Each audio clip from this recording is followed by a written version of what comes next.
Bonjour à tous, aujourd'hui première vidéo d'une nouvelle série de vidéos concernant les machines guidées.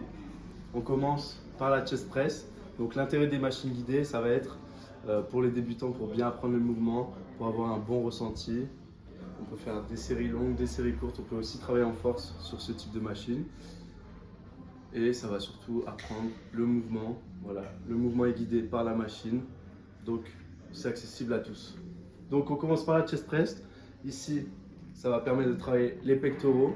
Donc on va être comme un développé couché, mais guidé à la machine. On peut régler deux choses sur cette machine.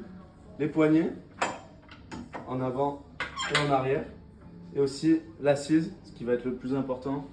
Donc en hauteur, on va régler l'assise de telle façon à ce que lorsqu'on s'assoit, les poignets viennent au niveau des pectoraux.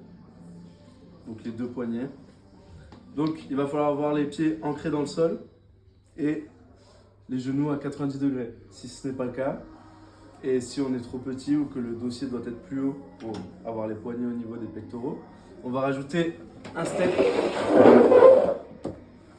sous les pieds. On rajoute step sous les pieds pour être bien installé, les pieds bien ancrés et les genoux à 90 degrés. Ensuite, dès qu'on est bien installé, on vient s'asseoir au fond du siège, le dos bien plaqué pendant toute la durée du mouvement contre le dossier. Et c'est parti, on est prêt pour commencer notre exercice. Les poignets, on les règle en fonction de sa souplesse. Donc plus elles seront vers l'arrière, plus l'amplitude ira loin. Et plus elles seront vers l'avant, et moins ça ira loin. Donc on règle les poignets, on les attrape, on pose bien la tête et on y va, on pousse. On souffle, on inspire en revenant.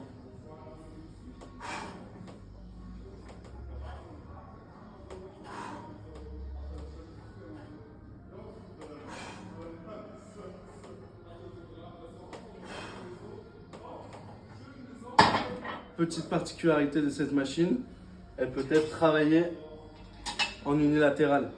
Donc on peut faire un bras après l'autre. Ça va nous permettre de gagner du temps, par exemple. On fait un bras. Toujours pareil, on inspire, on souffle.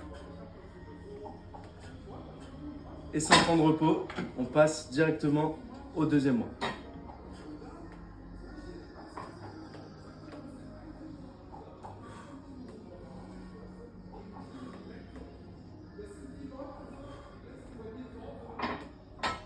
Et voilà, vous savez maintenant comment utiliser la chest press.